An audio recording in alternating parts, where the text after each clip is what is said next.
Last season, you said Shedeur had a bunch of deficiencies, and he and Coach Prime overplayed their hand in quotes. I didn't say he had any deficiencies in his draft. I said they played the draft wrong. It wasn't with his talent. It was how they did the interviews, him sitting in the meetings with headsets on. I wasn't wrong about that. Can I finish? I don't have an agenda. I'm not part of the media. I'm just reporting the things that I had heard. And it's obvious based on he was projected to be a first-round pick. Cris Carter spent last year telling everybody that Shedeur Sanders had nobody to blame but himself for falling to the 5th round. He said Shedeur and his family overplayed their hand. He questioned how Shedeur handled interviews. He even estimated the situation cost him between $30 million and $50 million. He said NFL teams taught him a lesson.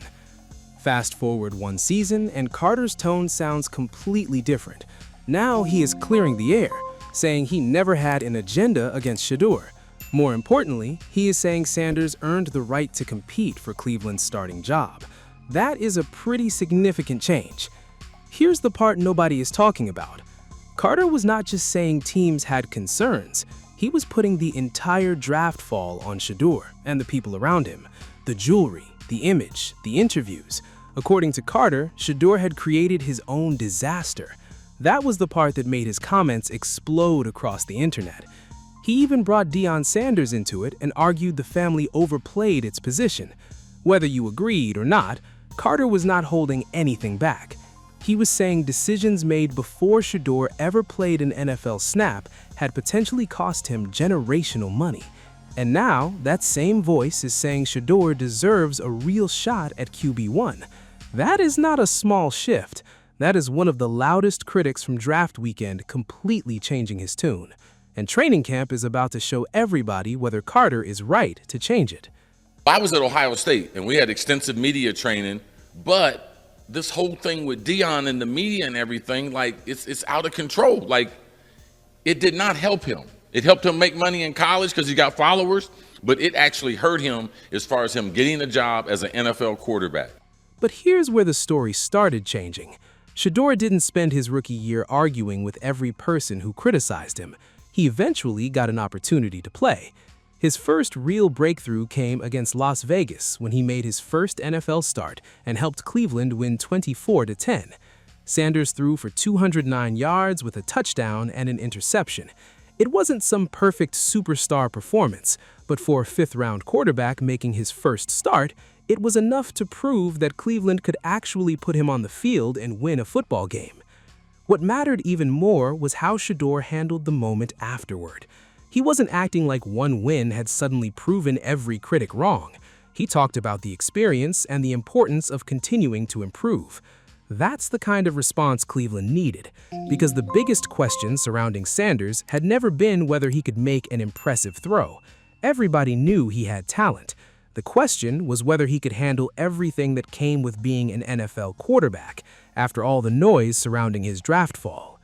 I'm not gonna lie, I felt very relaxed. And half of that comes from preparing, studying, and knowing I got God on my side. So throughout all that, I had no worries. I didn't feel nervous or anything before the game. The rest of the season was not clean. That is important because Carter has not suddenly been proven wrong about every concern. Shedeur finished with 1,400 yards, 7 touchdowns, and 10 interceptions. He completed 56.6% of his passes and took 23 sacks. There were games where he held the ball too long, bad turnovers, stretches where the offense struggled badly. If somebody wants to argue Shedeur still has a lot to prove, that is completely fair. But there were also flashes that made Cleveland want another look. A 364-yard game against Tennessee with 3 touchdowns, late-season wins against Pittsburgh and Cincinnati. By the end of the year, he had gone from a 5th-round pick buried in a messy quarterback room to somebody Cleveland was willing to carry into another offseason as a legitimate competitor for the job. Here's the part nobody is talking about. Carter is not pretending he never criticized Shedeur. He is standing by the basic point that his criticism was about the draft process rather than the talent. But after watching Shedeur actually play, Carter now believes the young quarterback deserves a real opportunity. That is a much different conversation from saying the league taught him a lesson. And after everything that was said when Shedeur fell to pick 144, the fact that one of his loudest critics is now in his corner says something. Training camp is about to tell us whether that change of heart was justified. Has really a gifted throwing arm, so he's got NFL talent and probably would grade out to be a first rounder if you can get him a year early. I'm not worried about that. In the NFL locker room, you got plenty of guys that are going to throw their arm around him, and what he did, it didn't affect any of them. Carter had actually started changing his tone much earlier. After Shedeur's first preseason performance, Carter called it possibly the best rookie debut he had ever seen from a fifth-round quarterback. He praised Sanders' poise and argued Cleveland might have stolen him in the draft. Once Sanders got on an NFL field and gave him something positive to evaluate, Carter started giving him credit. That does not erase the original criticism. Carter believed Shedeur badly mishandled the draft process. Then he watched the player and separated that from what Sanders could become on the field. That is an important distinction. Here's the part nobody is talking about. Cleveland has not pushed Sanders back to the bottom of the depth chart. During OTAs and minicamp, Shedeur and Watson received most of the first-team work. Sanders connected with Denzel Boston and Isaiah Bond for deep touchdowns during team drills. That is not how you treat a player you have moved past. That is how you treat a player you are still seriously evaluating. And for a quarterback who fell to pick 144, that tells you everything about how much has changed in just 12 months.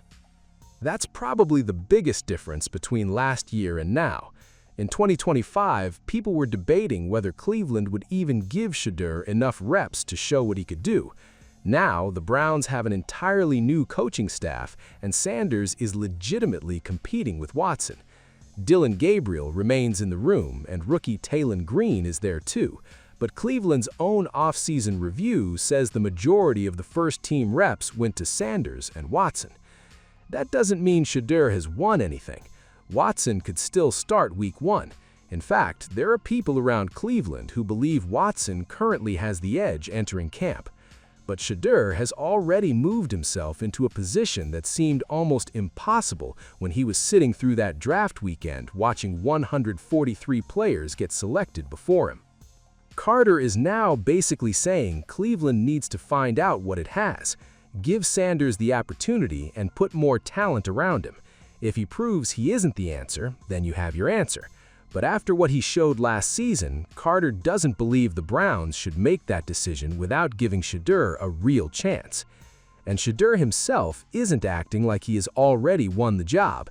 He recently talked about competing with Watson and said both quarterbacks are trying to become the best versions of themselves. They've even been working out together with Browns receivers before training camp. For all the drama people want to create around this quarterback competition, Shedeur seems much more interested in what happens on the field. See, I think the way how y'all look at things is different than how we look at things. We look at coming to practice every day being the best player we can be as an individual and as a good teammate. Y'all look at it as like a competition. It's like that's not really nothing I'm just focused on. I'm focused on developing as a player. Something pretty wild happened with Shedeur's rookie season. The fifth-round quarterback who spent draft weekend being told he had destroyed his own value ended up receiving a Pro Bowl invitation. His statistics were not elite, he was an alternate. But think about that turnaround. In April, his name fell to the fifth round. By February, he was wearing Browns gear at the Pro Bowl. That is why Carter's latest comments matter. Carter is now giving Sanders credit for what he did after the draft and arguing Cleveland should give him the chance to compete for QB1. You can decide whether that is an apology or simply adjusting his opinion after new evidence, but the tone has clearly changed. Last year, Carter was talking about Shedeur being taught a lesson and losing tens of millions of dollars. This year, he is talking about giving Shedeur an opportunity and putting better pieces around him. That is a pretty significant shift in 12 months. Here's the part nobody is talking about. Shedeur still has not proven Carter completely wrong. He has not become a franchise quarterback yet. His rookie numbers had real problems. There are legitimate reasons Cleveland could still choose Watson. But now he has something he did not have last year, a coaching staff willing to give him first-team reps, an open competition, and even one of his loudest critics now believes he deserves the chance. Training camp is coming. Shedeur gets to answer everything himself. And after everything he heard when he fell to pick 144, Browns fans will remember exactly who said what.